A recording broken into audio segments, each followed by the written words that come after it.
Kaya sumapi dito, pang gamitin lang sa di maganda, huwag na kayong tumuloy. At sigurado mapapahamak lang kayo. Ngayon, dito naman, bago ka naman babasbasan, ay ibibigay mo na ang salita. Lilinisin mo na ang ating buong pagkatao mula ng pagkabata hanggang sa ngayon. Dahil ang banal na espiritu kapangyarihan ng Kristo, hindi na pumapasok yan sa katawan ng tao kapag marumi ito. Kaya nililinis mo na. Lahat ng masama sa katawan ay nililinis, pati mga bad spirit, mga kulam, lahat-lahat na. Tinutunan mo na yan. Pagkatapos saka ibibigay ngayon ang salita, saka ngayon siya tatagayin. Kaya, malaking kakaiba rito sa tunay na membro ng Harimbakan. Magkaroon kayo ng liwanag sa katawan. At tiya ay kayang patunayan sa inyo, sa akin mismo, makakita ninyo sa akin, at maging kayo gayon din. Sundin lamang ninyo ang kalooban ng Panginoon. Basta huwag kayong gumawa ng masama. At palaging manalangin. Ngayon, basahin natin ang sa Juan 1:13.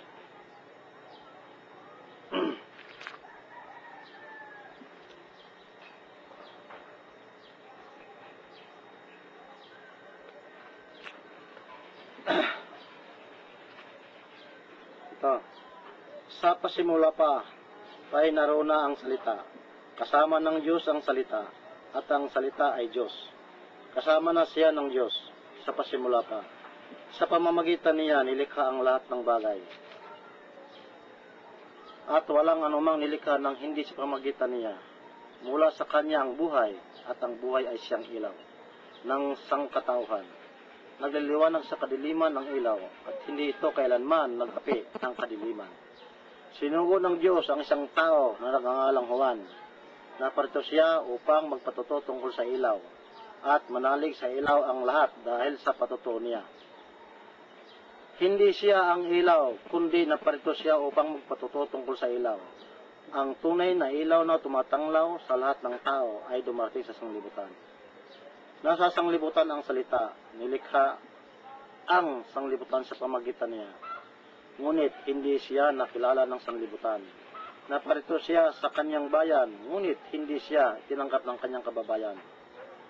Ngunit ang lahat ng tumanggap at nanalig sa kanya ay ipinagkalooban niya ng karapatang maging anak ng Diyos.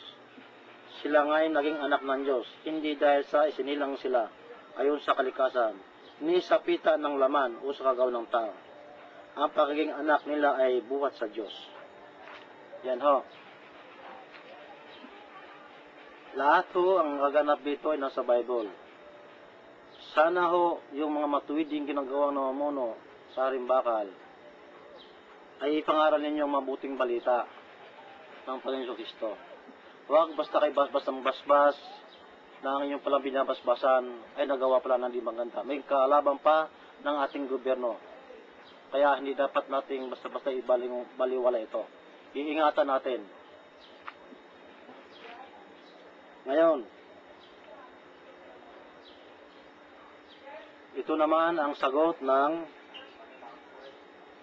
Harimbakal. Babasahin natin. Diga ang Birhen Maria, may korona ng 12 bituin sa langit, at nakatungtong sa buwan. At nakikita naman ninyo siguro yon diyan sa mga simbahan natin. Inaapakan niya ang ahas at buntis ang Birhen Maria. Itong babaeng ito ang nakatukoy dito sa Biblia. Kaya babasahin natin bakit Harimbakal at tawag sa ating sa Harimbakal na itong synchronization ito. Ito ang piniresto sa sect. Kaya ang Harimbakal na ating tutukoy, hindi tao na ordinaryo, kundi siya mismo nagkatawang tao, ang Kristo mismo, nagkatawang tao dito sa lupa. Ito babasahin natin.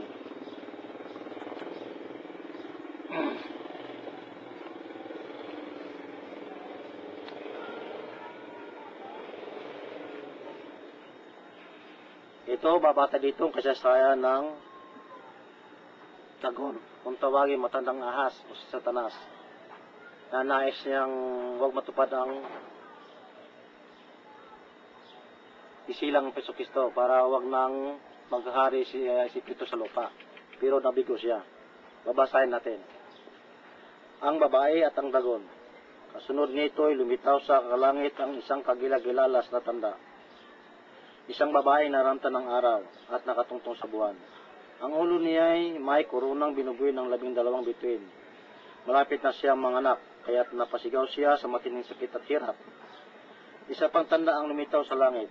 Ang isang pulang dagon na napakalaki.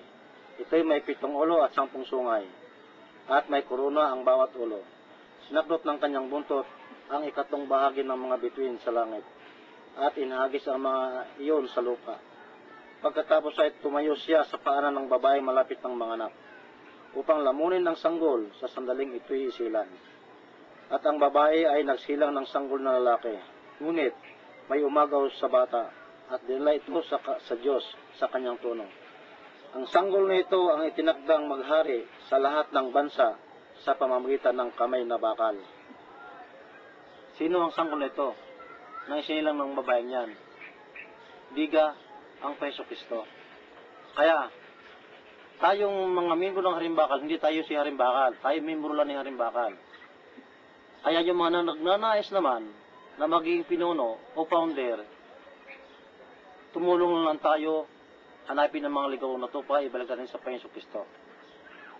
Magbigay tayo ng walang bayad, magpagaling ng walang bayad, at hanapin ng mga tupa na ibalik natin sa Panginoon. Kasi ang sa aking lawak ng kaisipan ngayon, ang founder ng Harimbakal, wala nang iba kundi ang Jesucristo na eh. Kaya, sino man naghahanga na maging pinuno, pang sarili namang kapakanan, ang nakiusap ko sa inyo, tumulong lang kayo na mahahanap ang mga ligaw na tupa. Huwag na lalong niyong iligaw. Ngayon, dito naman tayo sa kasagutan, bakit naman